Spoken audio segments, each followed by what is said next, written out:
Assalamualaikum warahmatullahi wabarakatuh. Perkenalkan kami dari kelompok 5, nama saya Odeta Yuandi dan bersama teman saya yaitu Syarifah Zaina.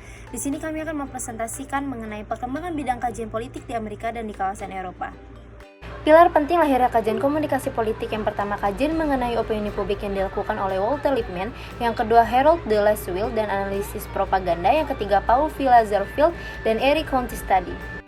Yang pertama yaitu kajian mengenai opini publik yang dilakukan oleh Walter Lippmann. Ketertarikan Lippmann pada kajian opini publik ini kemudian melahirkan konsep The World Outside and the Picture in Our Head, atau dunia luar dan penggambaran di benak kita, sebuah konsep yang di kemudian hari menjadi cikal bakal dari teori dan proses agenda setting. Yang kedua adalah Harold de Lasswelle dan analisis propaganda. Lasswelle merasakan dan melihat bagaimana fenomena propaganda politik yang terjadi selama Perang Dunia I dan kemudian berlanjut hingga Perang Dunia II.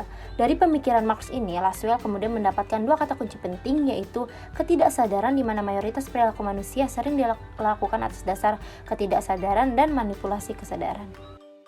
Yang ketiga, temuan yang disampaikan oleh Lazarsfeld dan kawan-kawan pada tahun 1954 ini makin memperkuat asumsi bahwa pengaruh komunikasi massa tidak berdiri sendiri, akan tetapi juga berlangsung secara komplementer dengan pengaruh yang terjadi pada komunikasi interpersonal. Selanjutnya kita masuk ke dalam pembahasan tahap pematangan dan pelembagaan bidang kajian komunikasi politik. Beberapa contoh maraknya kajian komunikasi telah berlangsung di Universitas Chicago sejak tahun 1920. Pertama, Universitas Chicago mampu mengembangkan warisan pemikiran ilmuwan sosial dan filsafat dari Eropa. Yang kedua, Universitas Chicago juga memiliki perhatian pada dimensi empiris kajian ilmu-ilmu sosial yang sangat aktual. Yang ketiga, universitas ini juga mengembangkan sejumlah konsep teoritis penting seperti sosialisasi, kepribadian, dan komunikasi manusia. Yang keempat, universitas ini juga memiliki pusat penelitian dan menyelenggarakan sejumlah penelitian yang mengkaji propaganda politik secara empiris. Embrio perkembangan kajian komunikasi politik berlangsung pasca Perang Dunia I, yaitu sejak tahun 1920 sampai yang ditandai dengan pemikiran Lippmann. Kemudian disusul oleh Lasswelle pada tahun 1927 dan juga riset-riset yang dikembangkan oleh Lazarsfeld. Kendati demikian, perkembangan ilmu komunikasi dan kajian komunikasi secara masif mulai berlangsung menjelang Perang Dunia II.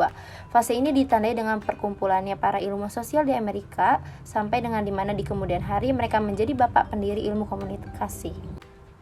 Beragam rintisan riset yang dilakukan oleh para ilmuwan ini menjadi pilar penting bagi bidang kajian komunikasi politik di negara tersebut.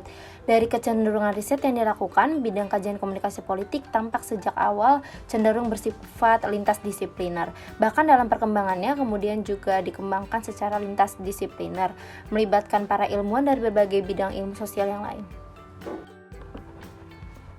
Jadi dapat disimpulkan, studi komunikasi politik pada mulanya dikembangkan oleh para ilmuwan yang ada di Amerika Serikat.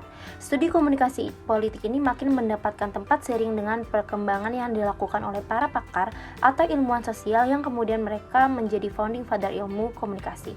Mereka bahkan kemudian membuka program studi ilmu komunikasi, media, dan jurnalisme di sejumlah universitas ternama di Amerika Serikat.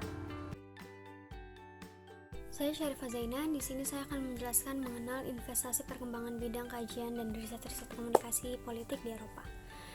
Kajian komunikasi politik berkembang di Eropa Barat sejak tahun 1960-an. Dua orang ilmuwan komunikasi menandai perkembangan bidang kajian komunikasi politik di Eropa Barat. Mereka adalah Dennis McQuell dan Joseph Terneman yang melakukan risetnya selama berlangsung pemilihan umum di Inggris Raya pada tahun 1959. Berikutnya saya akan menjelaskan latar belakang. Berangkat dari latar belakang sejarah yang demikian, maka penelitian komunikasi politik di Eropa pada awalnya sangat didominasi oleh studi opini publik. Selain itu, penelitian yang dilakukan pada arah konsep-konsep demokrasi dan komunikasi politik juga berkembang model pendekatan kritis dalam studi komunikasi politik. Hal ini misalnya ditunjukkan melalui publikasi yang dilakukan oleh Hennis pada tahun 1957. Dalam bukunya Meaning, Hak and Representative Democracy. Berikutnya saya akan menjelaskan ragam tradisi dan riset dalam bidang komunikasi politik. Berdasarkan latar belakang yang ada di Amerika dan Eropa tersebut, saya merumuskan bahwa perkembangan ilmu komunikasi politik secara umum dapat kita lacak dari beberapa aspek. Pertama, perkembangan komunikasi politik sebagai bidang ilmu dan bidang studi. Yang kedua, perkembangan pusat studi komunikasi politik. Ketiga, pengembangan penyelenggaraan kajian komunikasi politik sebagai sebuah bidang studi keilmuan. Pertama, perkembangan studi komunikasi politik sebagai bidang ilmu dapat dilacak akarnya selama beberapa abad yang. Kedua, tradisi riset propaganda. Riset ini berkembang selama era Perang Dunia Pertama dan Perang Dunia Kedua.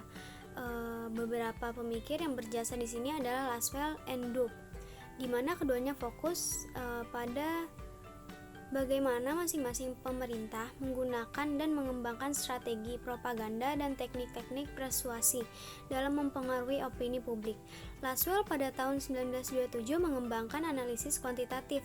Melalui analisis ini terhadap mengembangkan analisis kuantitatif, pesan-pesan politik yang dibuat oleh beberapa pemerintah di mana kian jelas menunjukkan adanya pengaruh media massa sebagai media komunikasi politik dan mempengaruhi opini publik. Ketiga, tradisi riset perilaku pemilih. Hal ini terutama berkembang pesat di Amerika Serikat. Dalam tradisi riset perilaku pemilih ini, pada ilmuwan mengkombinasi metode penelitian kuantitatif dan kualitatif seperti metode survei yang diterapkan secara bersama-sama dengan wawancara mendalam dan observasi, dengan berpartisipasi analisis ini dengan analisis biografi dan panel studis dengan wawancara secara fokus. Yang keempat, tradisi studi efek media. Tradisi ini juga pertama kali dikembangkan oleh Lazarsfeld. Berdasarkan beberapa riset yang dilakukan sebelumnya terkait dengan perilaku pemilih, Lazarsfeld kemudian merasa perlu untuk mengembangkan riset terkait dengan efek media massa. Riset ini dia tunjukkan untuk menyelidiki pengaruh kuat media dan mengembangkan beberapa konsep seperti opini kepemimpinan dari teori two-step flow dalam komunikasi politik. Yang kelima, tradisi studi institusional terkait dengan pers dan pemerintah dan kaitannya dengan opini publik. Studi ini pada awalnya dipicu oleh karya Walter Lippmann dengan judul Opinion, yang mulai mengkaji fungsi agenda setting dari media massa. Efek politik dari media massa berdasarkan tradisi ini dilihat sebagai hasil dari proses agenda setting yang dilakukan oleh media. Bisa jadi media tidak semuanya berhasil menyuruh orang berpikir sebagaimana ia menyampaikan. Namun, setidaknya media massa dianggap mampu mengajak orang berpikir tentang persoalan politik yang disampaikan oleh media massa. Demikian penjelasan dari kelompok kami. Kurang lebihnya mohon maaf. Wassalamualaikum warahmatullahi wabarakatuh.